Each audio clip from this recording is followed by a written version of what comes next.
تمہاری ایک دعا تمہیں کہاں سے کہاں لے جا سکتی ہے۔ اگر تمہیں اس بات کا ذرا سا بھی اندازہ ہو جائے تو تم اپنی کوئی بھی سانس دعا سے خالی نہ جانے دو۔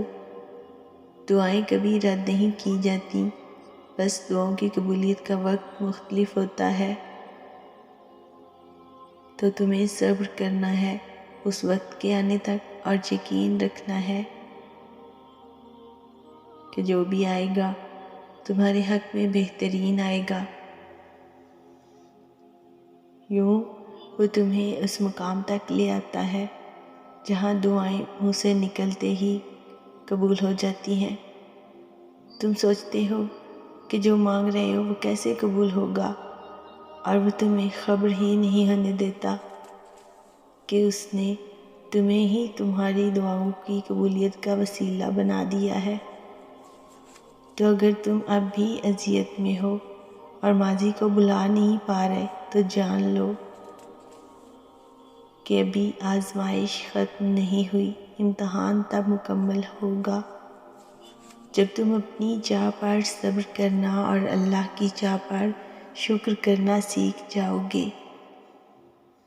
آزمائش سے بہت ڈر لگتا ہے، کیونکہ آزمائش جہاں کامیابی کی صورت میں انعام کا پیغام لاتی ہے، وہاں بھٹکنے اور ناشکری پر اترنے کے خطرات بھی ساتھ لاتی ہے۔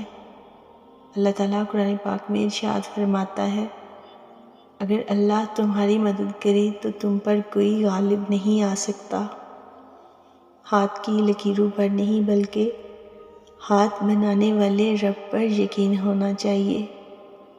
ہم جو بھی چیز اللہ تعالیٰ سے مانگتے ہیں نا، وہ اللہ تعالیٰ کو پہلے سے ہی معلوم ہوتا ہے۔ ہم جس چیز پر تڑپتے ہیں نا، اللہ تعالیٰ پہلے سے ہی اس تڑپ سے واقف ہوتا ہے کہ ہم یہ مانگیں گے اللہ سے۔ اسے پہلے سے ہی پتہ ہوتا ہے کہ ہمارا دل کس چیز میں الجھ گیا ہے۔ تو جب اللہ کو پہلے سے ہی معلوم ہوتا ہے تو وہ ہمیں کیوں عطا نہیں کرتا؟ اسی لیے تو اس نے دعا بنائی اور دعا مانگنے کے لیے ہمیں بنایا، تاکہ ہم اسے مانگیں، اور انہی باتوں باتوں میں وہ ہمارا الجھا ذہن اس چیز سے ہٹا دیتا ہے۔ اتنی محبت کرتا ہے اللہ ہم سے کہ ہمارے لیے ہی وہ ہمیں غم دکھاتا ہے اور ہمارے لیے ہی ہم سے محبت کرتا ہے۔ اور انشاءاللہ وہ دن ضرور آئے گا جب ہم سب کی تمام دعائیں اللہ تعالیٰ قبول فرمائے گا۔